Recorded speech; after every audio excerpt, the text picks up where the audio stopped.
In this video, I'm going to show you how to replace the blades on this Ryobi electric hand planer. The first thing you want to do when you're working on this is to unplug it and leave it unplugged the entire time, because on the bottom here is where the blades are and they can be very sharp. Although if you're replacing them, they're probably not that sharp anymore. Maybe over time you dulled them out or you hit some nails. Whatever the case, I'm going to show you how to replace them. The cool thing about this is this comes with a wrench in order to do this job.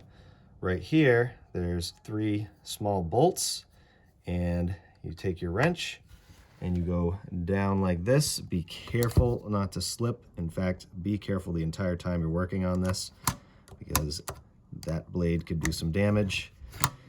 So loosen all of these up the same way, and then that's going to happen where it's going to drop.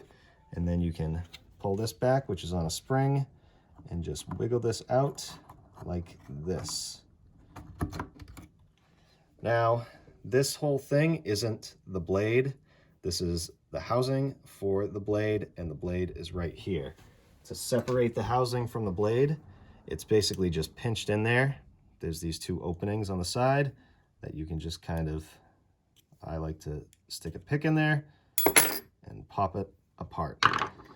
So now you have these 3 elements. This is the top, the blade, and the housing.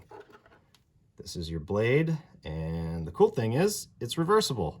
So if this side dulls, you can use the other side. I'm gonna replace the blade. So if I was gonna, or if you're gonna, just clean it up, make sure there's no debris or sawdust. You can file it a little bit, clean it up, and the same thing here. There's not a whole bunch of stuff in here, but you would want to clean that up before you reinstall the blade.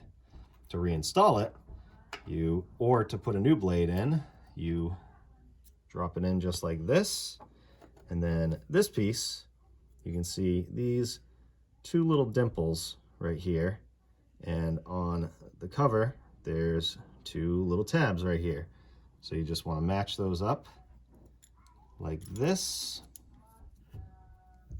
And then that is going to close down on the blade. You're gonna have to readjust the blade. You'll kind of feel it drop into place. Just like that. The smaller tabs on the other side of this are what goes into the groove of the blade. It's gonna look a little something like that. And then you can take this and reinstall it. Just pull this back. Before I do that, just clean this out a little bit. The sawdust. Careful, this is sharp as well.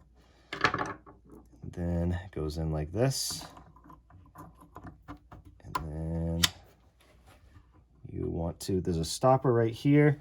So you just want to basically center the blade and center the housing in here as best as you can. See, the blade started falling. So you just want to put a little pressure and make sure it sits in right there. And then you can tighten these bolts back up. But before you tighten them all the way, I'm just going to get them a little snug, just so I can show you another step to adjust this blade. Say you need adjustments. There's these tiny little 2.5 millimeter Allen head screws right here that you put an Allen key into, and you can adjust this in or out. So I'll try and give you an example. Loosen this up a little bit so you can see this move. If you tighten this, the blade, you can see, will be higher than this right here, and it's uneven. So you want to put a little pressure on this and just pull this down and make it even with this right here. And if you have to adjust later on, that's where you would do it. And that looks good. Nice and even here. So now you can tighten these bolts back up. Do it nice and even. And in case you're wondering, I believe this is a 5/16 if you happen to lose the tool. All up. Not too crazy tight, but pretty tight. And then you would do the same thing to the other blade if you needed to, which I would recommend. You might as well.